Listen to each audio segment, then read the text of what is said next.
વડોદરા શહેરમાં સૌપ્રથમ ગણપતિજીની વાજતે ગાજતે આગમન યાત્રા યોજવામાં આવી, જેમાં માનવ મહેરામણ ઉમટી પડ્યું। વક્રતુંડ સહિતના તમામ ઢોલ તાશા ડમરૂ સાથે ટીમ તથા આતિશબાજી સાથે શહેરના રાજમાર્ગો પર ખર્ચીકર યુવક મંડળની આ પ્રથમ ગણેશ આગમન યાત્રા નીકળી।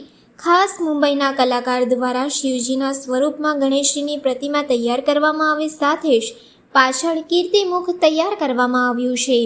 વડોદરા શહેરના ખર્ચીકરના ખાંચામાં દર વર્ષની જેમ આ વર્ષે પણ ખર્ચીકર યુવક મંડળ દ્વારા શ્રીજીની સ્થાપનાનું આયોજન કરવામાં આવ્યું છે। ત્યારે શનિવારે શહેરના રાજમાર્ગો પરથી શહેરના સૌપ્રથમ ખર્ચીકર યુવક મંડળ દ્વારા ગણેશજીની ભવ્ય આગમન યાત્રા નીકળી હતી।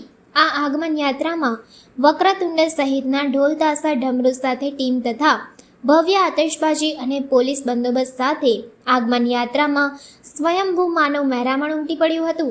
આ પ્રતિમાને મુંબઈના કલાકાર દ્વારા તૈયાર કરવામાં આવી છે, જેમાં ભગવાન ભોળાનાથના સ્વરૂપમાં શ્રીજીને બતાવવામાં આવ્યા છે તથા પાછળ કીર્તિમુખ સ્વરૂપ તૈયાર કરવામાં આવ્યું છે। ત્યારે સમગ્ર કાર્યક્રમ અંગે મંડળના આગેવાન વીરુ શર્મા દ્વારા વિસ્તૃત માહિતી આપવામાં આવી હતી। ગાંવપુરા યુવક મંડળ ખર્ચીકરનો ખાંચો 75 વર્ષ પૂર્ણ કરી રહ્યું છે। છેલ્લા 75 વર્ષથી ગણેશ ઉત્સવનું આયોજન ખર્ચીકર ખાંચામાં થાય છે। આ વર્ષે પણ ખૂબ ભવ્ય આયોજન કરવામાં આવી રહ્યું છે। શ્રીજીના ભોલેનાથના સ્વરૂપમાં ગણપતિ બાપાનું સ્થાપના થશે અને પાછળ કીર્તિમુખ છે। કીર્તિમુખ એ વસ્તુ છે કે જે આપણે ઘરની બહાર લગાડતા હોઈએ, રાક્ષસ જેવું એક ચિત્ર છે, એક શિવજીની પેદાશ કરેલી એ છે, રાક્ષસ છે, એની આખી સ્ટોરી એમાં મળશે। આજે આ પ્રથમ આગમન યાત્રા છે। એમાં ભસ્મરમૈયા ગ્રુપ, જે ગિનિસ બુક ઓફ વર્લ્ડ રેકોર્ડમાં નામ ધરાવે છે, અમારી સાથે ડમરૂના રમઝટ સાથે જોડાશે।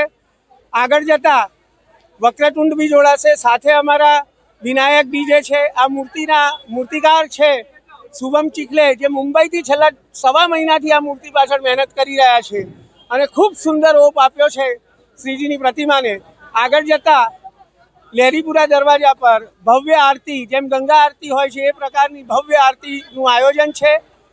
એ પછી આગળ જતા નિજ મંડળે ફાયર ક્રેકર્સને એનું આયોજન છે। લેરીપુરા દરવાજા પર બી એનું આયોજન છે। ખૂબ ભવ્ય આયોજન છે। આજે સંસ્કારી નગરી વડોદરા ગણેશમય થવાની છે, નક્કી જ છે।